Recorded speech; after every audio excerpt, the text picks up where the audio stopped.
तो कैसे हैं आप लोग। स्वागत है आपका एक और नई क्लास में। और आज की क्लास में हम पढ़ने वाले हैं रोमांटिक एज। देखिए अपन काफी दिनों से लिटरेरी पीरियड पढ़ रहे हैं और आपने जितने भी लिटरेरी पीरियड पढ़े हैं उनमें सबसे बड़ा पीरियड है रोमांटिक एज। इसमें सबसे ज्यादा लेखक हैं, ठीक है, सबसे ज्यादा सवाल इस रोमांटिक एज से आते हैं। शेक्सपियर के बाद सबसे ज्यादा महत्वपूर्ण लेखक इसी के अंदर आते हैं। और जिस महान कवि के नाम पे अपने चैनल का नाम है, जॉन किट्स, वो भी इसी के अंदर आते हैं, रोमांटिक एज के अंदर आते हैं। अब रोमांटिक नाम सुनते ही आपके दिमाग में कुछ खास आता है। रोमांटिक नाम सुनते ही आपके दिमाग में आता है लड़का लड़की के बीच होने वाला प्यार, ठीक है, उसे ही अपन रोमांटिक बोलते हैं। लेकिन असल में ऐसा नहीं है। यहाँ पे रोमांटिक का मतलब है पर्यावरण। जो पर्यावरण के साथ प्यार है, अगर उसे दर्शाया गया है, वो आती है रोमांटिक एज। एकदम डिटेल में समझेंगे कि रोमांटिक का मतलब क्या है और भाई इनमें लेखक कौन कौन से थे और इन लेखकों की लिखने की स्टाइल क्या थी, है ना। सब कुछ डिटेल में समझेंगे आज की क्लास में, तो क्लास को एंड तक जरूर देखना। इंट्रोडक्शन ऑफ रोमांटिक एज, ठीक है। सबसे पहली बात है कि आपको है वो डेट याद रखनी है, 1798 से 1837। कुछ लोग इसे 1832 भी मानते हैं, ठीक है। तो वो आपके जैसा ऑप्शन आएगा वैसे आप कर देना, ठीक है। आपको बताऊं कि लिटरेरी जो अपने जो रोमांटिक एज है उसकी शुरुआत मानी जाती है जब विलियम वर्ड्सवर्थ और एस सी कोलरिज ने दोनों ने साथ मिलकर, ठीक है, एक अपना वर्क पब्लिश करवाया था जिसका नाम था लिरिकल बैलेड। ये वर्क उन्होंने 1798 में पब्लिश करवाया था। तो उस वर्क की पब्लिशिंग की शुरुआत ही है ना, रोमांटिक एज की शुरुआत मानी जाती है। थोड़ा और डिटेल में अब लेते हैं। The romantic the romantic age in English literature was a literary, artistic, and philosophical movement that began in late 18th century and peaked during 19th century। तो भाई जो रोमांटिक एज है वो एक एज थी रोमांटिक इंग्लिश लिटरेचर में एक as थी, ठीक है। और ये शुरुआत हुई 18वीं सदी के तो अंत में और ये अपने पीक पे पहुंची 19वीं सदी में, है ना। It marked A sharp reaction against the new classical as. और भाई ये किसके खिलाफ थी, ये विरोध दर्शाती थी न्यू क्लासिकल पोइट्स के, क्योंकि न्यू क्लासिकल पोइट रीजन की बात करते थे, न्यू क्लासिकल पोइट क्लासिक कवियों की बात करते थे। ये ऐसा कुछ नहीं करते थे, ये बेहाथ पैर की बात करते थे, ठीक है। ये एक फूल की पत्ती को देख के उस पर 20-20 लाइन लिख देते थे, 25-25 लाइनें लिख देते थे।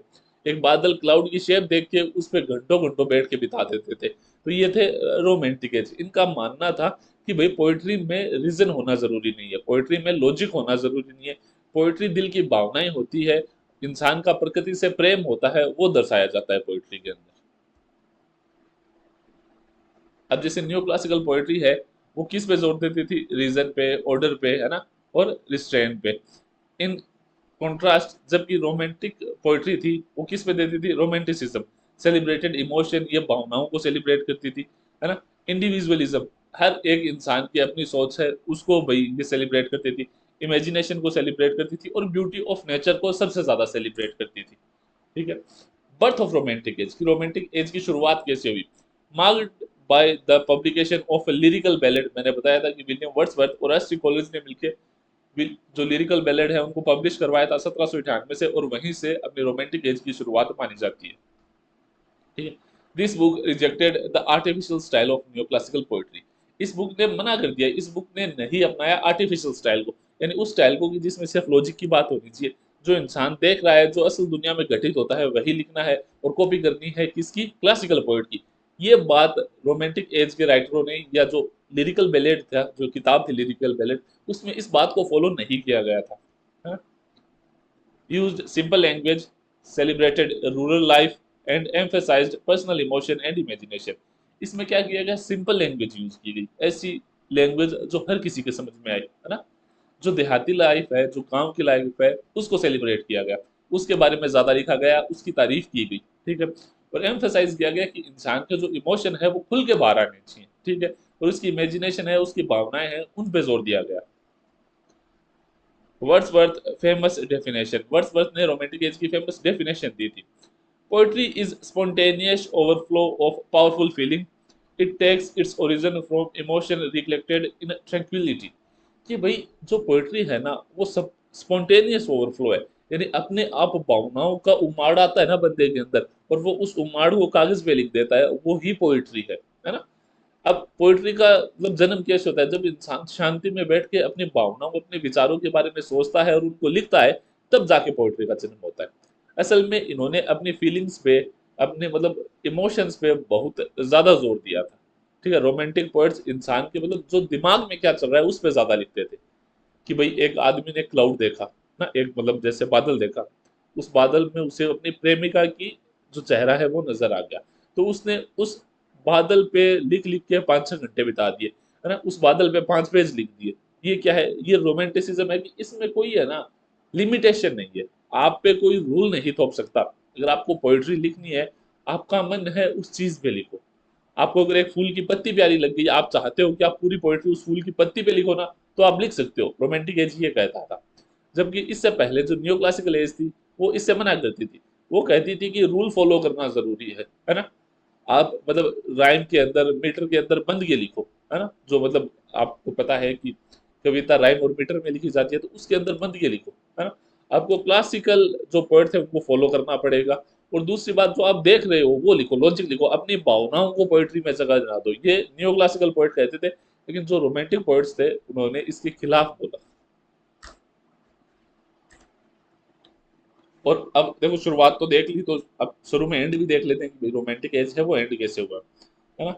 With the accession of Queen Victoria, जब 1837 में क्वीन विक्टोरिया गद्दी पे बैठी ना, उनके गद्दी पे बैठने के साथ ही जो रोमांटिक एज थी वो समाप्त हो गई। A new literary age began, और क्वीन विक्टोरिया की एज है वो शुरू हो गई, है ना।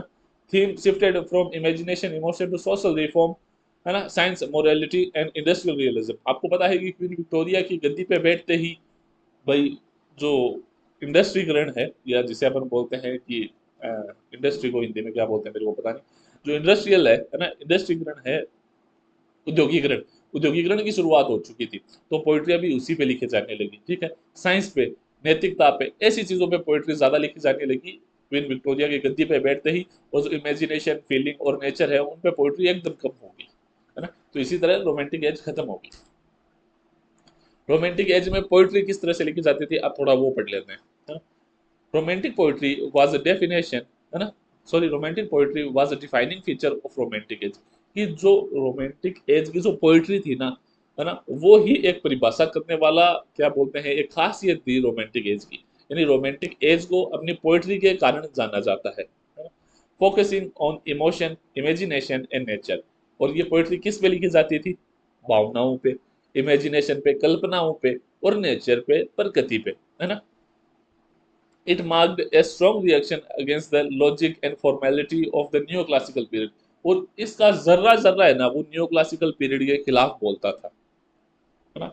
एम्फेसिस ऑन इमोशन, अब इसकी कुछ खासियत देख लेते हैं कि भाई ये अपने भावनाओं पे बहुत ज्यादा जोर देते थे, है ना। Poetry became a medium to express deep feeling like joy, sorrow, awe and loneliness.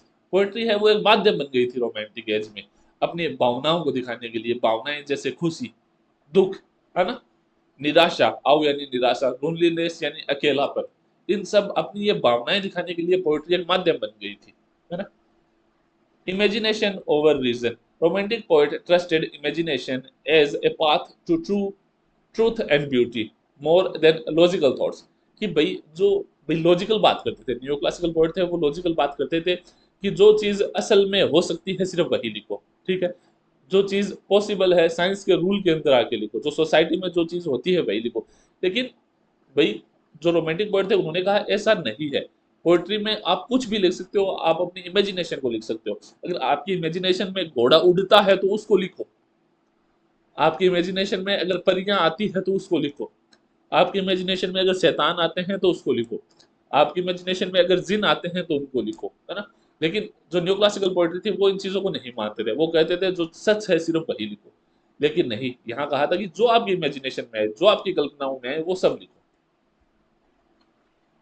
Love and worship of nature, nature was treated as a sacred, alive and full of wisdom. ये नेचर पे बहुत ज्यादा लिखते थे, प्रकृति पे बहुत ज्यादा लिखते थे। और ये प्रकृति को एक जीवित आत्मा मानते थे, और मानते थे कि प्रकृति बहुत ही बुद्धिमान है, और उस पे ध्यान देने से इंसान का, है ना, इंसान का भाई विकास होगा, ये मानना था रोमांटिक पोएट्स का। फोकस ऑन इंडिविजुअल, है ना, कि भाई एक व्यक्ति पे ध्यान देना, एक इंसान अपने खुद पे ध्यान दे, ठीक है। The poet became a unique visionary reflecting personal experience and thought. कि बंदा अपने खुद पे ध्यान दे, अपनी अंतरात्मा के अंदर जाके, ठीक है, अपने इमोशंस के अंदर जाके, अपनी कल्पनाओं के अंदर जाके, वो अपने आप को कैसा देखता है, वो अपने नजरिए से समाज को कैसा देखता है, वो अपने नजरिए से प्रकृति को कैसा देखता है, वही चीज वह अपनी पोइट्री में लिखता है। ठीक है, भले ही उसके सामने खून खून हो रहे हो, ठीक है, चोरियां हो रही हो, लोगों को लूटा जा रहे हो, लेकिन अगर उसे एक पेड़ पे लगा हुआ एक फूल खूबसूरत लिख रहा है, लग रहा है, तो वो उस फूल के बारे में लिखेगा। उस पे कोई बाध्यता नहीं है कि भाई वो बंदा है वो उन खून के बारे में लिखे, उन मर्डर के बारे में लिखे, या उन रॉबरीज के बारे में लिखे, ये उस पे कोई बाध्यता नहीं है। अब अगर उस पेड़ पे लगा हुआ वो फूल खूबसूरत लग रहा है तो लग रहा है ना? तो यही है कि हर बंदे की अपनी पसंद होती है, उस पसंद के हिसाब से लिखा जाना ही रोमांटिक एज है। Common man as a subject, देखो पहले क्या होता था कि भाई, जैसे आपने भी आज तक कभी मूवी देखी होगी, तो हीरो हमेशा बड़े बाप का बेटा होता है ना? जिसके नाम पे हजार करोड़ की संपत्ति होती है, अरबों खरबों का मालिक होता है ना? ऐसे इंसान में अगर कोई दुख होता है ना, तो सब लोग जानने की कोशिश करते हैं। लेकिन रोमांटिक एज में सिस्टम उन्होंने चेंज कर दिया। ये कॉमन मैन के बारे में लिखने लगे, आम इंसान के बारे में लिखने लगे, आम इंसान की रोजमर्रा में क्या तकलीफें आती है, कैसी उसकी फीलिंग्स होती है, कैसी उसकी भावनाएं होती है, कैसी छोटी छोटी चीजों में वो स्ट्रगल करता है। उसके घर आलू भी खत्म हो जाए तो उसको टेंशन हो जाती है, उसके घर नमक भी खत्म होने लगता है ना, तो उसको ये लगता है कि हाँ यार, नमक लेके आना पड़ेगा 5 दिन बाद। तो उसकी इन दुविधाओं के बारे में भी रोमांटिक एज है वो लिखने लगी थी। ठीक है, the life of rural people and the poor become poetic theme, like unlike aristocrat of new classical poetry. देखिए, न्यू क्लासिकल पोएट्री में सिर्फ सामंतवाद पे लिखा जाता था, जबकि जो रोमांटिक एज थी उसके अंदर क्या, देहाती लोगों पे लिखा जाता था, गांव के लोगों पे लिखा जाता था, जो लोग गरीब थे उन पे लिखा जाता था। Uses of simple language, colloquial language का यूज होने लगा, यानी आम बोलचाल की भाषा में पोएट्री लिखे जाने लगी है ना। नॉर्मली पोएट्री लिखते थे वो लोग, लिखते थे एलिवेटेड लैंग्वेज में, बढ़ी चढ़ी हुई भाषा में, ऐसी भाषा में जो शुद्ध होती थी, जो आम लोग नहीं पढ़ पाते थे, नहीं समझ पाते थे। लेकिन रोमांटिक एज आते ही लोगों ने नॉर्मल भाषा में लिखना शुरू कर दिया, आम बोलचाल की भाषा में लिखना शुरू कर दिया, जिससे कोई भी पोएट्री को पढ़ सकता था, समझ सकता था। ठीक है, supernatural and mysterious element. Ghosts, dreams, visions, and unknown often appeared in romantic age. कि भाई भूत है, सपने हैं, किसी को कुछ दिख गया है ना, कुछ अनजानी सी चीज, ऐसी चीजों के बारे में रोमांटिक एज में खूब लिखा गया। क्योंकि देखो, इंसान की कल्पना इंसान को कहीं भी ले जा सकती है, और रोमांटिक एज अपनी कल्पना के बारे में लिखते थे। तो कल्पना में भूत आया तो भूत लिखेंगे, परियां आई तो परियां लिखी जाएगी। ठीक है, melancholy and mortality। ठीक है, many romantic poets explore sadness, loss and in, क्या है ये, इनएविटेबली ऑफ डेथ, है ना? कि भाई, बहुत से जो रोमांटिक पोएट है उन्होंने किस पे लिखा, अपने दुख पे लिखा। ठीक है, उनका जो लॉस हुआ था, यानी उनका कोई करीबी मर गया था, उस पे लिखा। ठीक है, और उन्होंने लिखा कि कैसे मौत टाली नहीं जा सकती, मौत सबको आके रहेगी, और ये कितनी सैड बात है, इस चीज पे भी रोमांटिक पोएट ने खूब लिखा। Interest in the past, poet found inspiration in medieval stories, myth and Asian rules.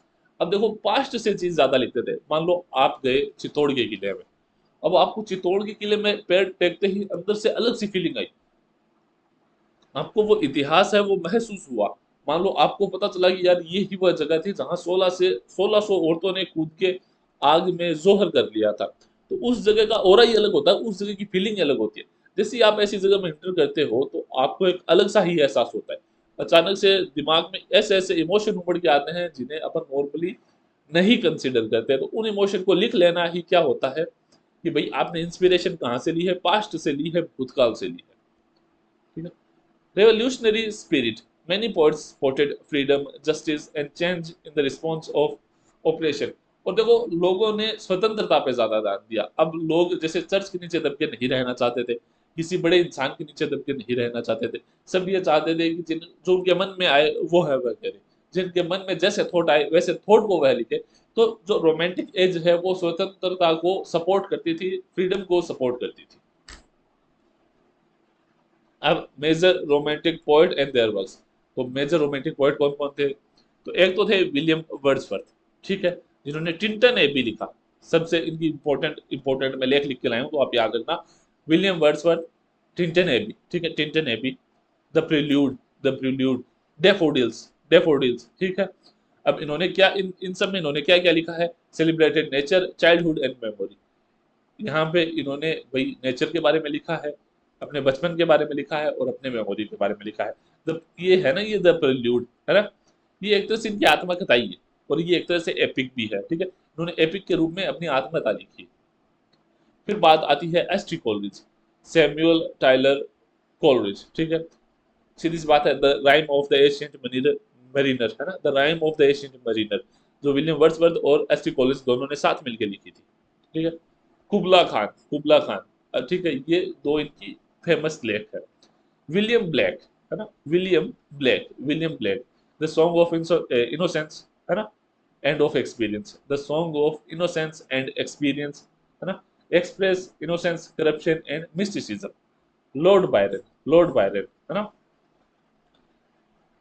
Child हार्लोट है ना, रिलिज्म, पिलग्रिमेज, चाइल्ड हार्लोट्स पिलग्रिमेज, डॉन जुआन, ये इनका बहुत फेमस लेख है, जॉन डुआन है ना, John Duan, John Duan, John Duan. Express rebellion, love and heroic individualism. तो कौन कौन हो गए आपके, हो गए विलियम वर्ड्सवर्थ, जिन्होंने क्या क्या लिखा, इन्होंने लिखा Tintern Abbey, the prelude and the daffodils, ठीक है। एस सी कोलरिज ने क्या लिखा, rime of the ancient mariner और कुबला खान, ठीक है। विलियम ब्लैक ने लिखा song of innocence and experience, और लॉर्ड बायरन ने लिखा चाइल्ड हार्लोट, पिलग्रिमेज और डॉन जुआन। फिर आगे पर्सी बाइसी सैली, ठीक है, पर्सी बाइसी सैली, पर्सी बाइसी सैली, इन्होंने क्या लिखा, ओड टू द वेस्ट, ठीक है, ode to the west wind, to a skylark, ठीक है, अडोनिस, अडोनिस, अडोनिस, अडोनिस लिखा। ये एक तरह से एलिजी थी अडोनिस, उन्होंने जॉन किट्स की डेथ पे लिखी थी, जो इन्होंने जॉन किट्स के डेथ पे लिखी थी। Combined idealism, nature and revolutionary thoughts. फिर आते हैं जॉन किट्स साहब, फिर क्या आते हैं, फिर आते हैं जॉन किट्स साहब, और टू ए नाइटिंगेल, और टू ए ग्रेशियन एंड है ना, और टू ऑटम। ये सब किसने लिखे थे, ये लिखे थे जॉन किट्स ने। Focus on beauty, art, mortality and sensual imaginary. अब रोमांटिक एज पे जोर पड़ा था फ्रेंच रेवोल्यूशन का। जो फ्रेंच में रेवोल्यूशन हुआ था, फ्रेंच में जो क्रांति हुई थी, उसका रोमांटिक एज पे बहुत ज्यादा जोर पड़ा। The French revolution in 1789 had a profound influence on romantic age। भाई जो फ्रेंच रेवोल्यूशन हुआ था 1970 1989 में, उन्होंने रोमांटिक एज पे बहुत बड़ा असर डाला। इन English literature, it's ideals of liberty, equality and fraternity inspired romantic poet to celebrate freedom, individualism and power of human spirit। भाई जो फ्रेंच रेवोल्यूशन था वो बात करता था स्वतंत्रता की, बराबरी की। उसी तरह से जो अपने रोमांटिक पोएट थे वो भी बात किसकी करते थे, फ्रीडम की और इंडिविजुअलिज्म की, कि हर इंसान अपने आप में महत्वपूर्ण है, हर इंसान को स्वतंत्रता चाहिए, ठीक है। और पावर ऑफ ह्यूमन स्पिरिट, कि इंसानी आत्मा कितनी पावरफुल है। Writers like Wordsworth, Coleridge, Byron, Shelley intentionally welcomed revolution as a symbol of hope and change। तो भाई जो वर्ड्सवर्थ थे, कोलरिज थे, बायरन थे, शेली थे, इन्होंने स्वागत किया किसका, इस रेवोल्यूशन का, इस क्रांति का, है ना। Romantic poetry began to reflect theme of rebellions against tyranny, love of humanity, and a deep emotion response to political and social upheaval। और जो भाई रोमांटिक पोएट्री थी, इन्होंने रेबेलियन यानी विरोध प्रदर्शन करना शुरू कर दिया, ठीक है। ट्रेनी यानी राजतंत्र के खिलाफ, इन्होंने दर्शाया प्यार ह्यूमैनिटी की तरफ, ठीक है, डीप इमोशन दर्शाए, और रिस्पॉन्स दर्शाया जो पॉलिटिकल पार्टी थी उनके खिलाफ। Although later poets became delusional by the violence of the revolution, its spirit of idealism and transformation remained a central romantic thought। कि भाई आइडियलिज्म और ट्रांसफॉर्मेशन है ना, कि सोसाइटी को कैसे बदला जाए, ठीक है, सोसाइटी को इंसान कैसे बदल सकता है, ये सेंट्रल थीम रही थी रोमांटिक एज की। और इस थीम का असर किसका था, जो फ्रेंच रेवोल्यूशन है, जो फ्रेंच की क्रांति है 1789 की, उसका। मैगजीन, रोमांटिक एज में कुछ मैगजीन भी आती थी, वो भी देख लो जरा, ठीक है। Magazine played a crucial role during romantic age in shaping public opinion, spreading है ना literary ideas and promoting romantic writers। They became important platform for essay, review, literary criticism and political debate and short fiction। तो देखिए magazine आती थी, magazine में क्या आता था कि भाई जो मैगजीन थे उन्होंने बहुत बड़ा मतलब एक पार्ट निभाया था रोमांटिक एज को शेप देने में, क्योंकि जैसा कि मैगजीन में जो ओपिनियन आते थे उससे पब्लिक ओपिनियन बने, ठीक है। लिटरेरी आइडियाज, जो कविताओं में या जो कवियों के आइडियाज थे वो मैगजीन में आए, उनको लोगों ने पहचाना। प्रमोटिंग रोमांटिक राइटर्स, और जो रोमांटिक राइटर थे उनको प्रमोट किया गया मैगजीन के अंदर, है ना। दे बिकम इम्पोर्टेंट प्लेटफॉर्म, और ये बहुत ही इंपॉर्टेंट प्लेटफॉर्म बन गया किसके लिए, ऐसे के लिए, कविताओं वगैरह के रिव्यू के लिए, है ना, लिटरेरी क्रिटिसिज्म, लिटरेरी आलोचनाओं के लिए, और पॉलिटिकल डिबेट होती थी वो मैगजीन में ही लिखी हुई आती थी। तो इन्हीं में सबसे बड़ा नाम आता है द एडिनबर्ग रिव्यू, ठीक है। द एडिनबर्ग रिव्यू जो आई थी 1802 में, ठीक है। एडिनबर्ग रिव्यू जो आई थी 1802 में, ए लीडिंग, है ना, लिबरल मैगजीन, ये लिबरल पार्टी या लिबरल लोगों की एक लीडिंग मैगजीन थी। पब्लिश्ड पॉलिटिकल ऐसे, जिसमें राजनीतिक ऐसे आते थे। बुक रिव्यूज, मान लो कोई नई किताब आई है तो किताब कैसी है, पढ़ने लायक है कि नहीं, वो लिखा हुआ आता था। And social criticism, supported writers like Wordsworth and Byron early in their careers, और शुरुआती जो वर्ड्सवर्थ और लॉर्ड बायरन के जो शुरुआती करियर थे ना, है ना, उनको क्या इन्होंने सपोर्ट किया। Known for intellectual rigour and wit, और अपने इंटेलेक्चुअल रिगर और विट के लिए, अपने चतुरार्थ के लिए ये जानी जाती थी।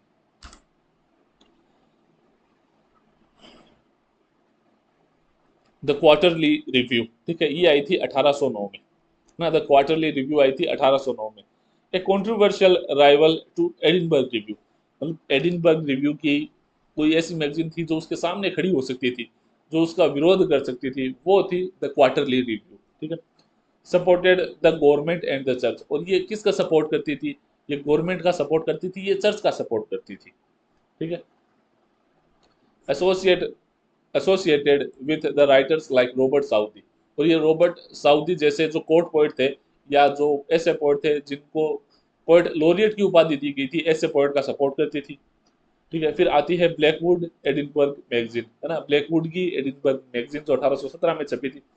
Known for its lively and satirical tone, publish work by Coleridge, है ना, De Quincey and John Wilson, और किन किन राइटरों के इन्होंने भाई वर्क है वो पब्लिश किए, तो कोलरिज के, डिक्विंची के, और जॉन विल्सन के,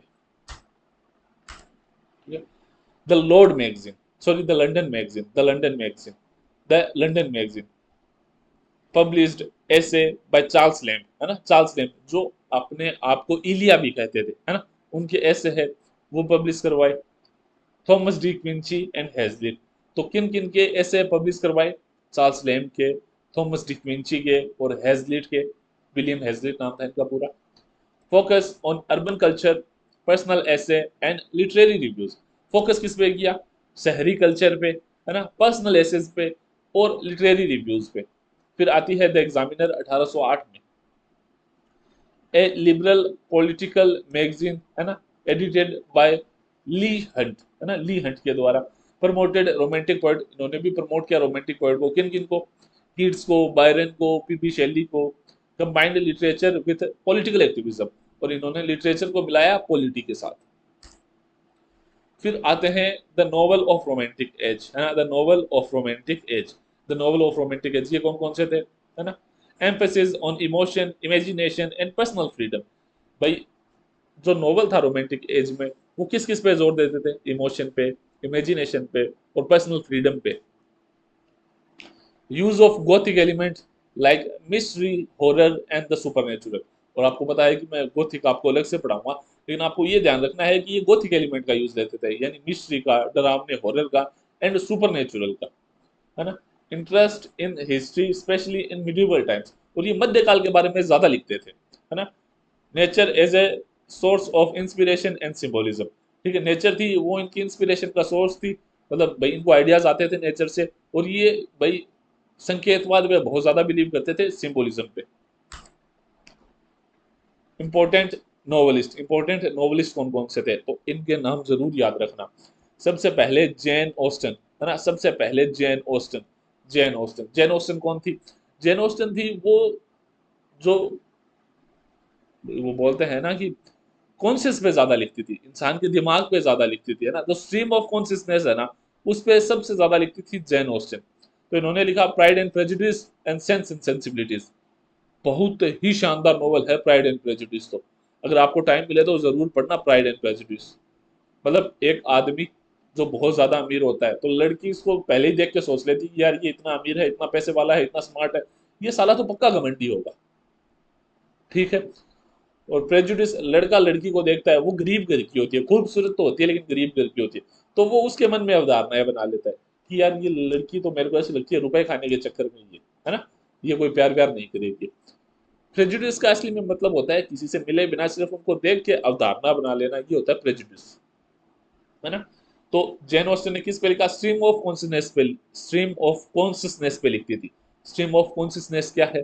जो अपने जैसे दिमाग में अपने थॉट चलते हैं, अपन चलते चलते मान लो अपने दिमाग में अपन सोच रहे हैं सलमान खान के बारे में, फिर अचानक सलमान खान से अपने कटरीना कैफ याद आ जाती है, कटरीना कैफ से उसका पति वो विक्की कौशल याद आ जाता है, विक्की कौशल से अपने को उसकी मूवी उरी याद आ जाती है, उरी से अपने को भारतीय सैनिक याद आ जाते हैं, भारतीय सैनिक से अपने को पाकिस्तान याद आ जाता है, पाकिस्तान से अपने को हानिया अमीर याद आ जाती है।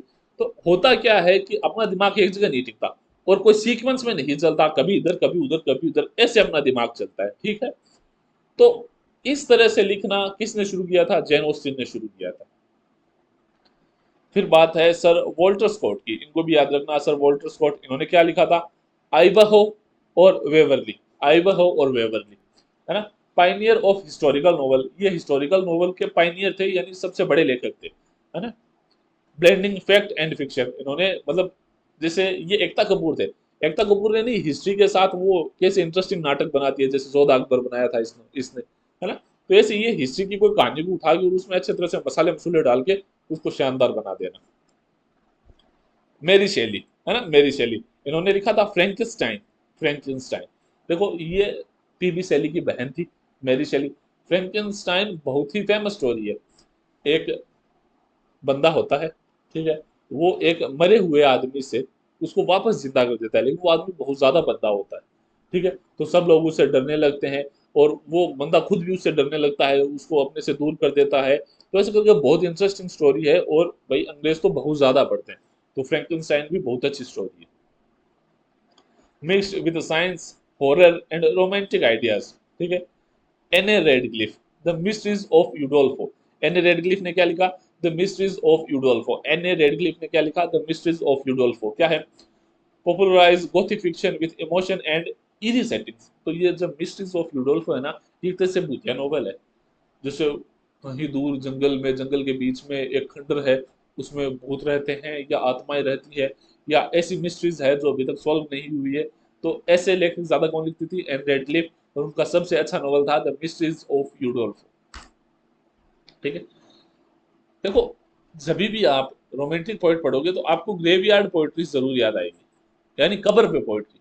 यानी कुछ ऐसे खास लेखक थे जो सिर्फ और सिर्फ मौत पे लिखा करते थे, है ना।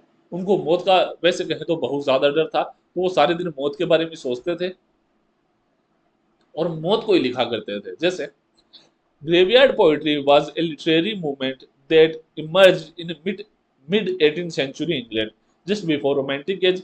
These poems reflected death, mortality and the soul, and the transitions of life often set in graveyard or gloomy landscape.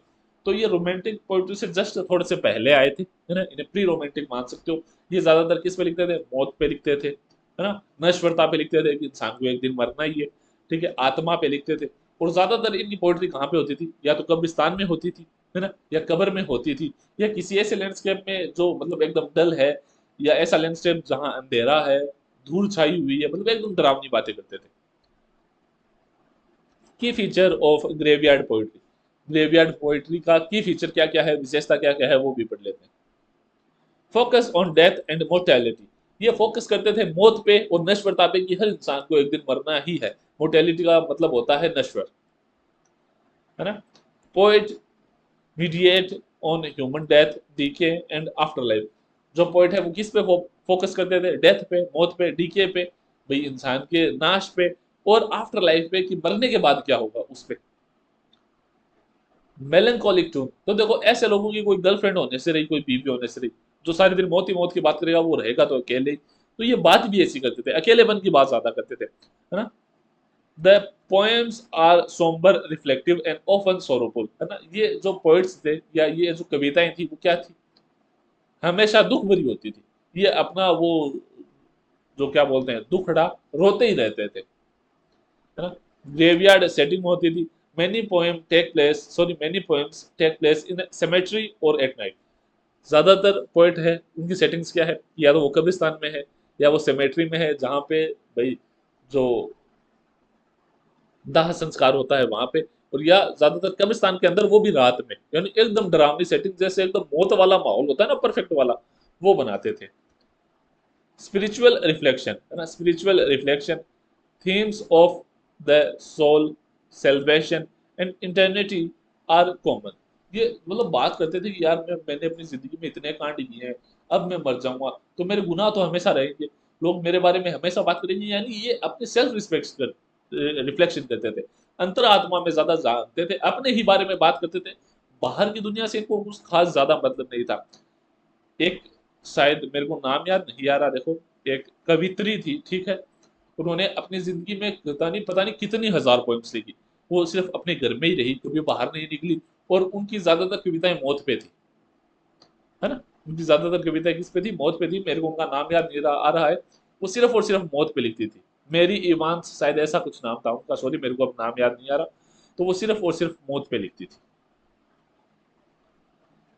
Translation, है ना, transition to romanticism, this movement paved the way to romanticism, them theme like emotion, nature and spiritual, क्या है, supernatural, sorry. तो अब हुआ क्या कि जो भाई ये जो ग्रेवयार्ड पोएट्री है ना, इसने रास्ते खोल दिए किसके लिए, रोमांटिक एज के लिए, क्योंकि ये भी सारे दिन किसकी बात करते थे, इमोशन की बात करते थे, मौत की बात करते थे, नश्वरता की बात करते थे, अकेलेपन की बात करते थे, और ऐसी सी ही कुछ बात करते थे रोमांटिक पोएट, बस वो मौत की बात नहीं करते थे। तो इन्होंने एक तरह से स्टेज तैयार कर दिया, फिर आके डांस दिखा दिया रोमांटिक पोएट्स ने। खास जो ग्रेवयार्ड पोएट्स थे उनके नाम सुन लो। थॉमस ग्रे, थॉमस ग्रे, तो देखो ऐसे लोग जो बात ही धुंधली धुंधली करते हैं, है ना, ऐसे लोग जो बात ही भाई ग्रेवयार्ड की करते हैं, नाइट की करते हैं, रात की करते हैं, धुंध की करते हैं, जिनकी जिंदगी में खुद कोई रंग नहीं है, और जिनकी जिंदगी में खुद कोई रंग नहीं होता, उनकी जिंदगी होती है राखिया रंग की, ठीक है, सलेटी कलर की उनकी जिंदगी होती है। तो थॉमस ग्रे, है ना, इनकी सबसे फेमस कविता कौन सी है, elegy written in a country churchyard, है ना, elegy written in a country churchyard, most famous and respected poem of the graveyard school, reflect on the life of the poor and inevitability of death, कि भाई मौत को टाला नहीं जा सकता, इस पे ये लिखी हुई है। और ये ग्रेवयार्ड पोएट्री की सबसे फेमस और सबसे, है ना, मतलब जो रिप्रेजेंट करती है ग्रेवयार्ड पोएट्री को, वो वाली पोएम है, कि जिसके नाम से ग्रेवयार्ड पोएट्री को जाना जाता है, वो क्या है, elegy written in a country churchyard. जैसे रोमांटिक एज का नाम आते ही आपके दिमाग में लिरिकल बैलेड आना चाहिए, वैसे ही ग्रेवयार्ड पोएट्री का नाम सुनते ही आपके दिमाग में the elegy written in a country churchyard आना चाहिए। किसकी लिखी हुई है, थॉमस ग्रे की लिखी हुई है। फिर बात करते हैं एडवर्ड यंग की, है ना, एडवर्ड यंग की। एडवर्ड यंग भाई साहब खुद तो जवान थे और जवानी में ही जाना चाहते थे, मौत को जल्दी गले लगाना चाहते थे। इनकी कविता थी नाइट थॉट्स। देखो, यंग थे, रात में गर्लफ्रेंड की याद आती थी तो नींद बेचारे को आती नहीं थी, तो इनके दिमाग में रात में गंदे गंदे ख्याल आते थे, उन ख्यालों को ये लिख लेते थे, ऐसे याद रख लेना, है ना। तो एडवर्ड यंग, नाइट थॉट्स क्या थे, a long philosophical poem exploring death, immortality and soul, है ना, extremely popular in its time and widely read across the Europe। बहुत ही फेमस कवि थे ये, और ये कविता भी बहुत ज्यादा फेमस थी। फिर बात करते हैं रॉबर्ट ब्लेयर की, रॉबर्ट ब्लेयर की बात करते हैं। द ग्रेव, इन्होंने कब्र, इन्होंने नाम ही लिख दिया अपने पोएट का, कब्र, है ना, तो आपको मतलब दिक्कत नहीं होगी। रॉबर्ट ब्लेयर, रोबोट थे, रोबोट ने कब्र खोद दी। जैसे आपने वो मूवी देखी होगी, क्या नाम था उनका, रजनीकांत वाली, रोबोट, वो अपने मालिक को ही मारने चलता है, जिसने उसको बनाया है वो उसकी कब्र खोदने चलता है ना। तो रॉबर्ट ब्लेयर, और कविता का क्या नाम है, the grave, deal with physical death and spiritual reflection, है ना, inspired later romantic and gothic writers. फिर है जेम्स हार्वी, है ना, James Hervey, James Hervey, meditation, इन्होंने लिखा था मेडिटेशन अमंग द टूम्स, कब्रों के अंदर मेडिटेशन है। मेडिटेशन किसके अंदर, कब्र के अंदर, कब्र के अंदर मेडिटेशन, ये किसने लिखी थी, जेम्स हार्वी ने लिखी थी, ठीक है। फिर बात आती है विलियम कूपर की, William Cooper, William Cooper, William Cooper, है ना, इन्होंने कौन कौन सी लिखी थी, द कास्ट वे, है ना, lines written during a time of insanity, पागलपन के दौरान लिखी हुई कविता, इन कविता का नाम था। तो विलियम कूपर ने क्या लिखा, the castaway and lines written during a time of insanity, ठीक है। फिर बात आती है थॉमस पार्नेल की, a night piece on death, है ना, यानी नाइट पीस, रात में लिखी हुई कविता, किस पे, डेथ पे, मौत पे, है ना।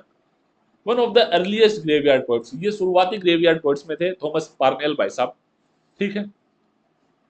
हेल्प स्टार्टेड द ट्रेंड, इन्होंने ये ट्रेंड शुरू किया था ग्रेवयार्ड पोएट्री का।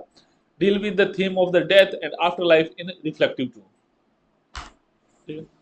फिर आते हैं मार्क एकिनसाइड, है ना, Mark Akenside, the pleasure of the imagination, इन्होंने लिखा था प्लेजर ऑफ द इमेजिनेशन, ये सोच के मजे ले लेते थे, है ना। While not purely graveyard poetry, it's contemplative tone and moral reflection connect with the school. ये असल में तो ग्रेवयार्ड पोएट नहीं थे, क्योंकि असल में थोड़े पहले से थे ग्रेवयार्ड पोएट के, लेकिन जो इनके लिखने का स्टाइल था, जो इनकी कविताएं थी, वो ग्रेवयार्ड स्कूल का जो थॉट है, जो विचार है, उससे मेच खाती थी, है ना। और एक और लिख लेना इसमें, ओलिवर गोल्डस्मिथ, ठीक है, ओलिवर गोल्डस्मिथ। अब बात करते हैं कि बड़े बड़े लेखक है ना जो इसमें, उनके बारे में थोड़ा डिटेल से पढ़ लेते हैं, क्योंकि इनसे सवाल बहुत ज्यादा आते हैं। तो सबसे पहले अपन पढ़ेंगे किसके बारे में, विलियम वर्ड्सवर्थ के बारे में। सबसे पहले अपन पढ़ते हैं विलियम वर्ड्सवर्थ के बारे में। अर्ली लाइफ, ठीक है, अर्ली लाइफ, शुरुआती लाइफ।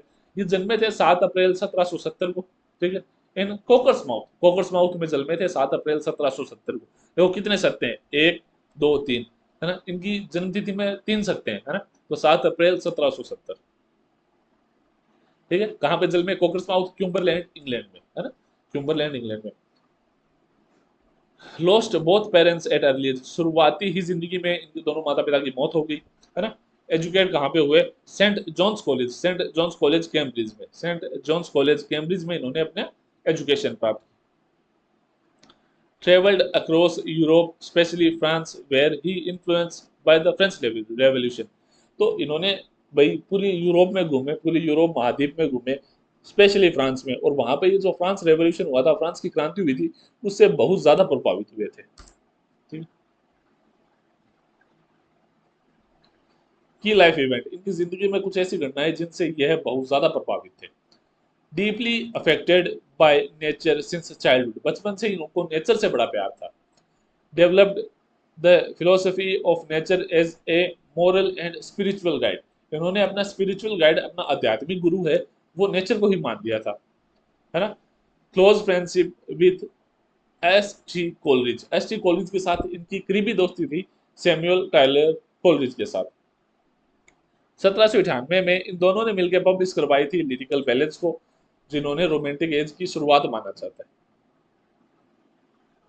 फिर जो विलियम वर्ड्सवर्थ भाई साहब थे, उन्होंने लिखा, है ना, preface to the lyrical ballad, यानी प्रीफेस लिखा जाता है, यानी कविता के बारे में लिखा जाता है कि हमने ये कविता क्यों लिखी, इस कविता में ये बात क्यों कही गई है, इस कविता को लिखते समय हमारे दिमागी संतुलन कैसा था, इस कविता में ये फलानी लाइन लिखते समय हम क्या सोच रहे थे, ये सब लिखा जाता है उस कविता के प्रीफेस में। तो लिरिकल बैलेड का प्रीफेस किसने लिखा था, विलियम वर्ड्सवर्थ ने। Often called the manifesto of romanticism, और ये मैनिफेस्टो माना जाता है, यानी भाई एक तरह से कि एक तरह से गाइड माना जाता है रोमांटिसिज्म का, कि मतलब इसी से रोमांटिक शुरू हुआ था।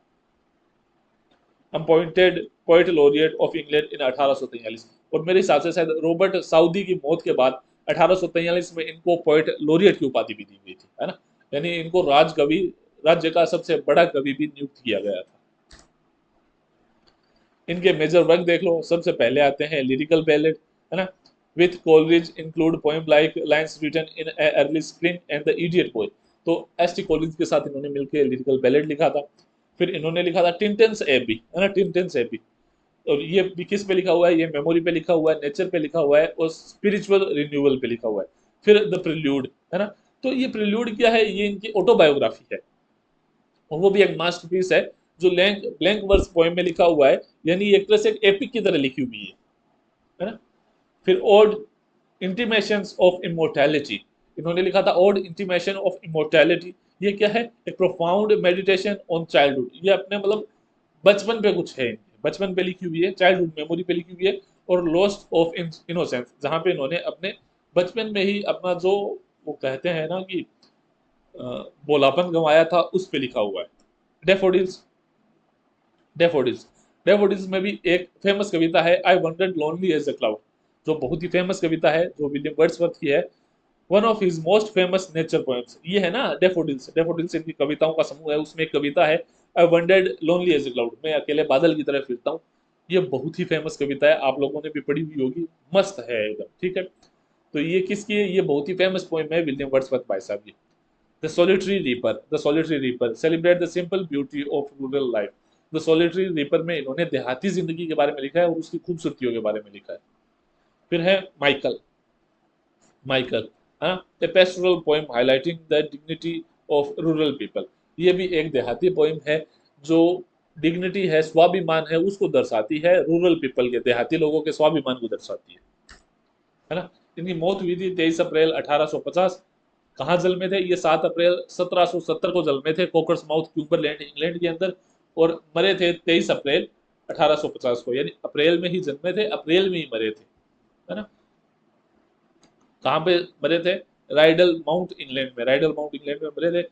After his death the prelude was published posthumously. इनके मरने के बाद है ना, जो प्रिल्यूड थी ना, उसका पब्लिश करवाया गया, यानी इन्होंने अपने जन्म मतलब जीवन के दौरान प्रिल्यूड को पब्लिश नहीं करवाया, इनके मरने के बाद इनके किसी दोस्त या किसी रिश्तेदार ने द प्रिल्यूड को पब्लिश करवाया था।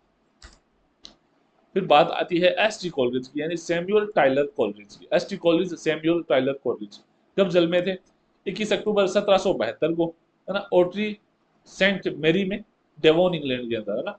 ओट्री सेंट मरी, डेवोन इंग्लैंड में जन्मे थे, यानी विलियम वर्ड्सवर्थ के 2 साल बाद में जन्मे थे। इनके माता पिता के 14 बच्चे थे, जिनमें सबसे छोटे ये थे, यंगेस्ट ऑफ 14 चिल्ड्रन। अपने माता पिता के 14 बच्चों में सबसे जवान ये थे। Studied at Jesus college Cambridge, और कैम्ब्रिज की जीसस कॉलेज में पढ़े थे, but did not complete his degree, लेकिन उन्होंने अपनी डिग्री को कंप्लीट नहीं किया। Deeply influenced by philosophy, theology, politics and German thoughts, और ये बहुत ज्यादा प्रभावित थे दर्शन शास्त्र से, थियोलॉजी से, राजनीति से और जर्मन विचारधारा से। और इनके दोस्त थे William Wordsworth. Met William Wordsworth in 1795, 1795 में ये विलियम वर्ड्सवर्थ से मिले थे। A turning point in his life, और इनकी जिंदगी में ये एक टर्निंग पॉइंट था। Together they published lyrical ballad, दोनों ने मिलकर लिरिकल बैलेड पब्लिश करवाया, which began the romantic age in English literature, जिससे रोमांटिक एज की शुरुआत हुई। Coleridge wrote more imaginative and supernatural poem. Coleridge ने बहुत ज्यादा इमेजिनेटिव यानी काल्पनिक और सुपरनेचुरल पोएम लिखी, while Wordsworth focus on nature and realism, जबकि फोकस ने असल में नेचर, प्रकृति पे और रियलिज्म पे लिखा। इनके मेजर वर्क कौन कौन से हैं, इनके मेजर काम कौन कौन से हैं, इनके बड़ी बड़ी साहित्यिक कृतियां कौन कौन सी? तो सबसे पहले तो the rime of the ancient mariner, है ना, a long narrative poem from lyrical ballad, ठीक है। तो इनकी सबसे बड़ी कविता थी a rime of the ancient mariner, जो किस में छपाई थी? इन्होंने लिरिकल बैलेड में छपाई थी। ए सेलर टेल्स ऑफ हिज कस्ट वॉयाज आफ्टर किलिंग एन एल्बर्ट्रोस। एक एल्बर्ट्रोस नाम का पक्षी था, तो एक जो सेलर था, एक नाविक था, उसने उस पक्षी को मार दिया, तो एक श्राप लग गया उसे, है ना, उसके बारे में एक सेलर बताता है। थीम क्या है? Sin, guilt, supernatural, punishment and redemption, ठीक है। फिर बात आती है कुबला खान की, है ना, ए ड्रीम वर्जन पोएम, यानी सपने वाली पोएम, जैसे जिससे कोई सपना देखता है ना, उस तरह से ये पोएम है। Filled with rich imaginary and exotic beauty, मतलब रिच इमेजिनरी मतलब सिंबोलिज्म, एक तरह से इस तरह से बताया गया, चीजों को डिस्क्रिप्टिव के तौर पे बताया गया है कि आप इमेजिन कर सको। इनकम्प्लीटेड, है ना, inspired by an opium induction reason, पूरी नहीं की गई है, और कहा जाता है कि जो भाई ये अपने एस टी कॉलेज साहब थे ना, ये थोड़े अफीम के नशे में लिखते थे, है? अफीम के नशे में लिखी हुई है, ओपीएम ईटर यानी अफीम का नशा। Famous for the lines, line कौन सी फेमस है? In Xanadu did Kubla Khan a stately pleasure dome decree, पता नहीं इसका मतलब क्या है, लेकिन ये इसकी फेमस लाइन है। फिर इन्होंने लिखी थी क्रिस्टबल, है ना, a gothic narrative poem, mysterious and mystical, focused on god and evil, ठीक है। रिमेन अनफिनिश्ड, इसे भी पूरा नहीं किया। Rejection, rejection an ode, rejection an ode, a deeply personal poem expressing spiritual emptiness and emotional suffering, ये क्या है? रिजेक्शन है ना। बायोग्राफिया लिटरेरिया, ये इंपॉर्टेंट है, थोड़ी इसको ध्यान रखना। बायोग्राफिया लिटरेरिया 1817 में लिखी थी इन्होंने। A blend of literary criticism and autobiography, ठीक है। Defend imagination as a central creative force और critic Wordsworth but also praise him. ये भाई जो बायोग्राफिया लिटरेरिया है, ये वर्ड्सवर्थ की बुराई भी करती है और अच्छाई भी करती है, उसकी आलोचना भी करती है, उसकी तारीफ भी करती है, ठीक है। लिटरेरी कॉन्ट्रीब्यूशन क्या क्या है इनके, तो सीधी सी बात है कि ये फाउंडर थे, खोजकर्ता थे रोमांटिसिज्म के। रोमांटिसिज्म को शुरू करने में इनका बहुत बड़ा हाथ था। Introduce the super natural in romantic poetry, और सुपर नेचुरल यानी इस दुनिया के परे, यानी जादू, परियां, भगवान, ऐसी चीजें इन्होंने पोएट्री में डाली। Develop the concept of primary and secondary imagination in criticism, primary और सेकेंडरी इमेजिनेशन का कॉन्सेप्ट भी दिया इन्होंने। One of the earliest and most important literary critic in English, और ये शुरुआती लिटरेरी क्रिटिक थे, यानी आलोचक थे, जो दूसरों की कविता के बारे में बताए थे कि यार इसने वो कविता सही नहीं लिखी, इसको कविता ऐसी लिखनी चाहिए थी, इसने कविता बहुत अच्छी लिखी है, ऐसी बातें कौन करते थे? लिटरेरी क्रिटिक करते थे। और अपने एस टी कॉलेज थे, ये शुरुआती लिटरेरी क्रिटिक थे। Help popularized German philosophy and idealism in England, और उन्होंने मदद की जर्मन फिलोसफी को, है ना, फेमस करने में, और आइडियलिज्म को। डेथ कब हुई इनकी, है? डेथ कब हुई? ये मरे थे 25 जुलाई 1834 को, है ना, इन हाईगेट लंदन के अंदर। Struggled with poor health and opium addiction. मरने का कारण क्या था? इनकी तबीयत बहुत ज्यादा खराब थी और अफीम की इनको लत लगी थी, विच अफेक्टेड हिज प्रोडक्टिविटी, जिससे यह काम भी नहीं कर पाते थे। इन्होंने एक टर्म दी थी पेंटिस, है ना, पेंटिसोक्रेसी, पेंटिसोक्रेसी, है ना, पेंटिसोक्रेसी। पेंटिसोक्रेसी क्या है? ये बहुत ही इंपॉर्टेंट है, इससे सवाल आ जा सकता है, तो देख लेना, है ना। कोलरिज यूटोपियन ड्रीम, यानी कोलरिज एक स्वर्ग बनाना चाहता था, एक परफेक्ट दुनिया बनाना चाहता था। तो देखो, pantisocracy was an utopian social experiment imagine by Samuel Taylor Coleridge. तो पेंटिसोक्रेसी का मतलब है कि भाई कोलरिज एक परफेक्ट दुनिया बनाना चाहता था। ये क्या चाहता था कि इन्होंने, मतलब एस टी कॉलेज और रॉबर्ट साउथी ने मिलकर 1794 के आसपास, है ना, during their youthful idealistic phase, the term comes from Greek, है ना। देखो ये था क्या असल में पेंटिस्टोक्रेसी? तो ये कहते थे कि मतलब भयंकर पढ़े लिखे इंसान, यानी भयंकर पढ़े लिखे कौन, आदमी, और उतनी ही स्मार्ट औरतें, दोनों इंग्लैंड अमेरिका में जाके कहीं बसते हैं और दोनों आपस में शादी करते हैं, तो उनके बच्चे भी परफेक्ट होंगे और उनसे चलने वाली नस्ल एकदम परफेक्ट होगी, है ना। तो ये इनका एक एक्सपेरिमेंट था जो फेल हो गया था, सीधी सी बात है। पेंटिम इज ऑल इसोक्रेसी मतलब इक्वल रूल, यानी सबका बराबर रूल होगा। सो पेंटिसोक्रेसी बाय गवर्नड बाय इक्वालिटी, यानी बराबरता का रूल होगा। अब देखो इसमें था क्या, है ना, egalitarian society, all member would be live equally and share responsibility, कि सारे लोग हैं वो बराबरता से जिएंगे और सब है वो जिम्मेदारियां निभाएंगे। No private property, everything would be owned in common, कि सब कुछ है वो सब लोगों का होगा, कोई भी किसी चीज का इकलौता मालिक नहीं होगा, है ना।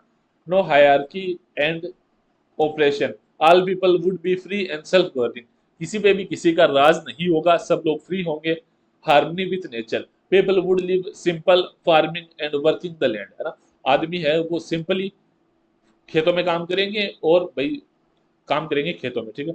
Education and morality, emphasis on rational thought, moral living and peace, और जोर दिया कि भाई सभी लोग है वो रेशनल थॉट रखेंगे, तार्किक विचार रखेंगे। लेकिन ये एक्सपेरिमेंट फेल हो गया था इनका। प्लैंड लोकेशन क्या थी, है ना, they planned to establish an utopian society in America, specially near the Susquehanna river in Pennsylvania. Why did it fail? Lack of money, इनके पास पैसा नहीं था, है ना। अनरियलिस्टिक आइडिया, देखो ये चीजें बात करने में अच्छी लगती है, असल में ये सही है। देखो पेंटिस्टोक्रेसी मैं आपको आराम से समझा देता हूँ। रॉबर्ट साउथी और एस टी कॉलिंस ने मिलकर सोचा कि कुछ पढ़े लिखे लोग कुछ स्मार्ट औरतों के साथ शादी करेंगे, एक इंग्लैंड में, सॉरी ब्रिटेन अमेरिका में जाके एक नॉर्मल सी जगह में रहेंगे, सब बराबर होंगे, किसी का किसी पे राज नहीं होगा, कोई भी मतलब सोसाइटी में ऐसा नहीं होगा कि उसका घर बड़ा है उसका छोटा है, सभी का समान होगा, सब खेतों में काम करेंगे, सब सिंपल लाइफ जिएंगे। लेकिन ये चीज फेल हो गई क्योंकि लोगों का इंटरेस्ट नहीं था, और फिर एस टी कॉलेज और रॉबर्ट साउथी दोनों आपस में लड़ पड़े थे, है ना। Coleridge eventually lost interest and turn to poetry and philosophy. Coleridge का आखिर इन चीजों से विश्वास उठ गया और उन्होंने कविता लिखनी शुरू कर दी। अब बात करते हैं सर वॉल्टर स्कॉट की, है ना। वॉल्टर स्कॉट का जन्म हुआ था 15 अगस्त 1771 में, है ना, एडिनबर्ग स्कॉटलैंड में, ठीक है, एडिनबर्ग स्कॉटलैंड में। इन्होंने कानून पढ़ा कि इसमें यूनिवर्सिटी ऑफ एडिनबर्ग में, और बिकेम एन एडवोकेट, और ये एक वकील बन गए। Developed a deep interest in Scottish history, folklore and balance. तो सीधी सी बात है कि इनका इंटरेस्ट किस में था, स्कॉटिश हिस्ट्री में था, फोकलेयर यानी कहानियां, जो किससे कहानियां चलती आती है ना, उनमें, और बैलेंस में यानी लोकगीतों में। इनका लिटरेरी करियर का था, शुरुआत हुई थी इनके बैलेड कलेक्शन से, लाइक द मिनिस्ट्री, है ना, मिनिस्टरलेसली ऑफ स्कॉटिश बॉर्डर। तो इन्होंने क्या किया कि जो जितने भी लोकगीत चलते आ रहे थे स्कॉटलैंड में, उनको इकट्ठा किया और उनको पब्लिश करवा दिया। Gain fame through long narrative poem like, और इन्होंने लंबी लंबी नरेटिव पोएम लिखी थी, उनके कारण ये फेमस हुए थे। तो the lay of last minister, ठीक है, मोरमोन, और the lady of the lake, ये इनकी बड़ी बड़ी कविताएं थी। एक बार फिर से देख लो, the lay of the last minstrel, है ना, मार्मोन, और the lady of the lake, ये इनकी बड़ी बड़ी कविताएं थी। Later turned to novel writing, और बाद में इन्होंने नोवल नोवल राइटिंग लिखना शुरू किया, नोवेल लिखना शुरू किया, and became the father of historical novel, और ऐतिहासिक नोवेल के पिता कहा जाने लगा इनको, इतने शानदार नोवेल लिखे इन्होंने। मेजर नोवेल कौन थे, वेवरली, वेवरली, है ना, first English historical novel set during the Jacobean rebellion, है ना, जैकोबाइट रेबेलियन। तो कहाँ पे लिखा, इनका पहला था वेवरली। फिर इन्होंने लिखा आई बहो, है ना, सेट इन मिडिवल इंग्लैंड, यानी मध्यकाल इंग्लैंड में सेट किया गया था, feature king Richard and robin hood, ठीक है। फिर बात करते हैं रोब रॉय, है ना, based on Scottish outlaw and folklore hero. फिर है द ब्राइड ऑफ लेम्बरमूर, है ना, the bride of Lammermoor, a tragic romance in a Scottish setting. फिर बात करते हैं the heart of the Midlothian, the heart of the Midlothian, mixed historical events with strong female characters, है ना। Death, इनकी death कहाँ पे हुई थी, मौत कहाँ पे हुई थी इनकी, died on 21 September 1832 at his home, है ना, Abbotsford House, Scotland, buried in Dryburgh Abbey में इनको दफनाया गया, ऐसे याद रख लेना, स्कॉटलैंड में मरे थे।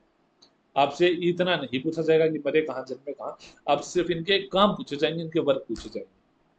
अब बात करते हैं फेमस जो रोमांटिक पोएट थे उनकी, यानी पीबी शैली की, पर्सी बाई शैली की। तो एक बार तो यही सवाल आ गया कि पीबी शैली की फुल फॉर्म क्या है, तो पीबी शैली की फुल फॉर्म है पर्सी बाई शैली, है ना। Born on 4 August 1792 in Sussex England, Sussex England में जन्मे थे। Educated at Eton college, Oxford university, but was expelled for writing a pamphlet title the necessity of, है ना, एथिसिज्म। तो देखो हुआ क्या कि ये ऑक्सफोर्ड यूनिवर्सिटी में पढ़ते थे, लेकिन उन्होंने अपने शुरुआती दिनों में ही क्या कर दिया, एक ऐसा पैम्पलेट छापा जिसमें इन्होंने लिख दिया कि भाई इंसान में नास्तिकता क्यों जरूरी है। इन्होंने चर्च के खिलाफ लिखना शुरू कर दिया था, धर्म के खिलाफ लिखना शुरू कर दिया था, तो इनको निकाल दिया गया। A radical thinker from a young age opposed tyranny and religion and injustice। तो इन्होंने हमेशा किसके खिलाफ बोला, राजतंत्र के, है ना, रिलीजन के, और अन्याय के। मैरी टू मेरी शैली, सॉरी मेरी शैली इनकी पत्नी थी, इनकी बहन नहीं थी। जिन्होंने फ्रैंकनस्टाइन लिखा था वो क्या थी, इनकी बीवी थी, है ना, मेरी शैली इनकी बीवी थी। मेजर वर्क, इनके बड़े बड़े काम कौन से थे वो देख लो, और टू द वेस्ट विंड, ठीक है, और to the west wind, to a skylark, और एडोनिस, है ना, और एडोनिस, ये एडोनिस ध्यान रखना, ये इन्होंने जॉन किट्स के मौत पे लिखी थी। प्रोमेथ्यूस, अनबाउंड एंड क्वीन मैब, है ना, ये और याद रख लेना। तो एक बार फिर से देख लो इनके नाम, post to the west wind, और टू स्काईलार्क, एडोनिस, और प्रोमेथ्यूस, अनबाउंड एंड क्वीन मैब, है ना।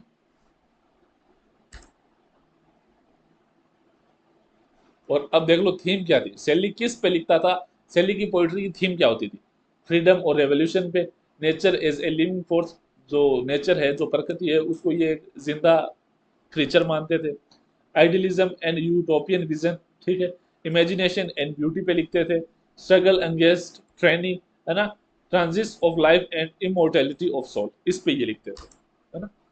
स्टाइल एंड कंट्रीब्यूशन, इनका स्टाइल क्या था, known for lyricism, musicality and rich imaginary.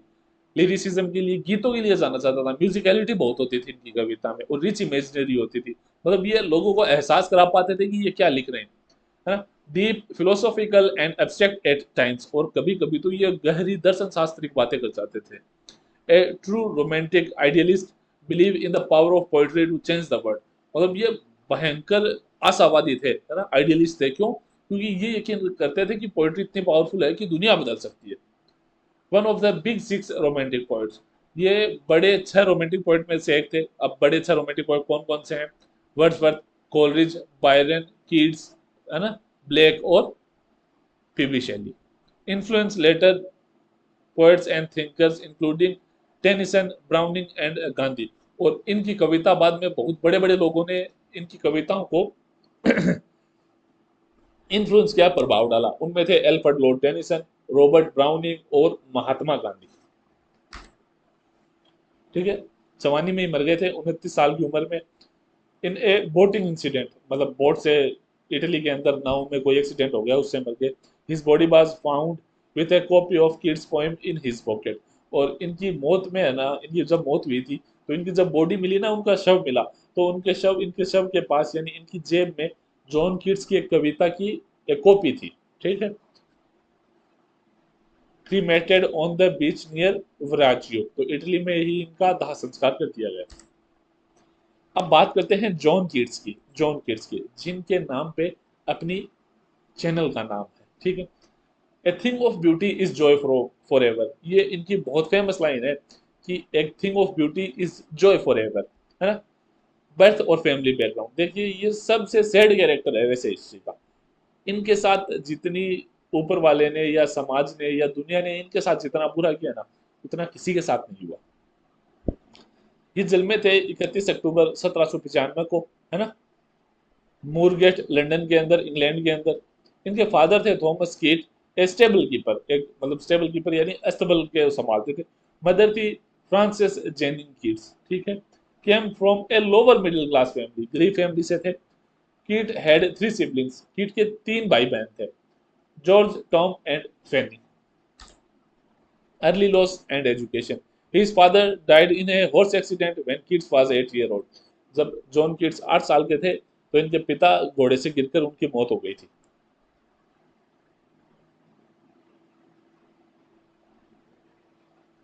है ना। His mother remarried but later left her husband and return to his England.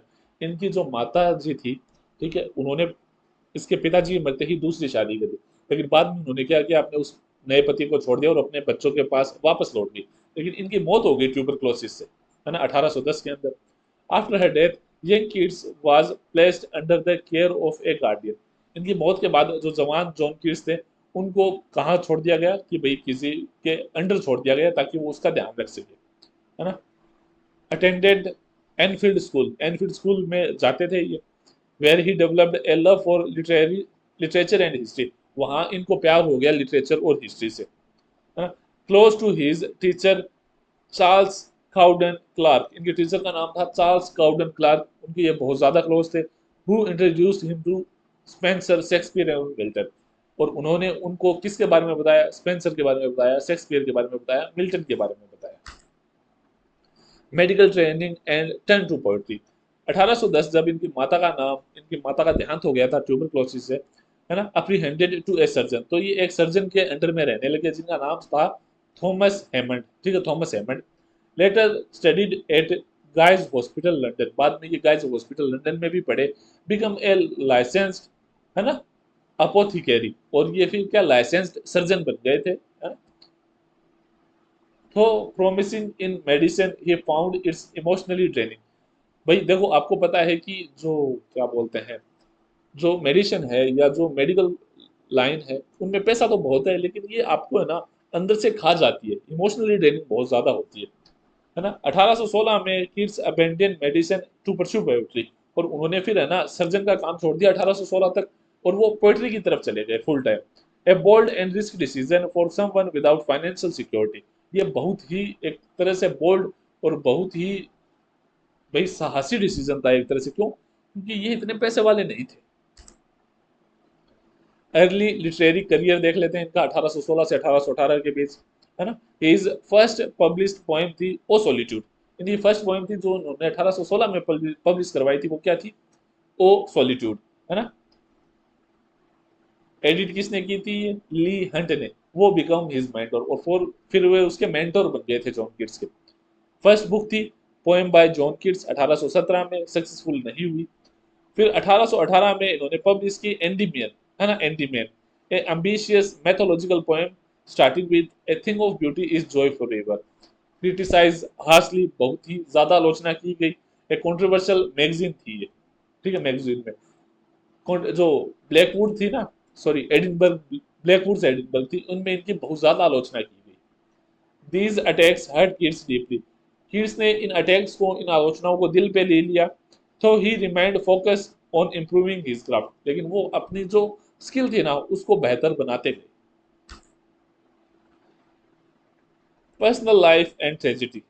In 1880, his beloved brother Tom Keats died of tuberculosis. फिर 1818 में इनके भाई थे टॉम किट्स, वो भी मर गए 1818 में ट्यूबरक्लोसिस से। Keats himself showed early symptoms of the disease soon after, और उसके बाद किट्स के भी ऊपर है ना ट्यूबरक्लोसिस के असर दिखने लगे थे, मतलब किट्स के भी वो क्या बोलते हैं सिम्टम्स आ गए थे, है ना, ट्यूबरक्लोसिस के। Around his time he fell in love with Fanny Brown, his neighbour. तो इसी टाइम के आसपास इनकी नेबर थी, है ना, इनकी एक पड़ोसी थी फेनी ब्राउन, उनसे ये प्यार कर बांटे, है ना। Their relationship was intense but difficult due to his illness and poverty, है ना। उनका प्यार बहुत गहरा था लेकिन मुश्किल था, क्यों? क्योंकि एक तो वो बीमार थे, दूसरा वो गरीब थे। He wrote his most mature and beautiful poems during 1890, है ना, despite declining health, a period known his great year. 1819 में उन्होंने सबसे शानदार कविताएं लिखी, है ना। क्रिएटिविटी पीक हुई 1819 में।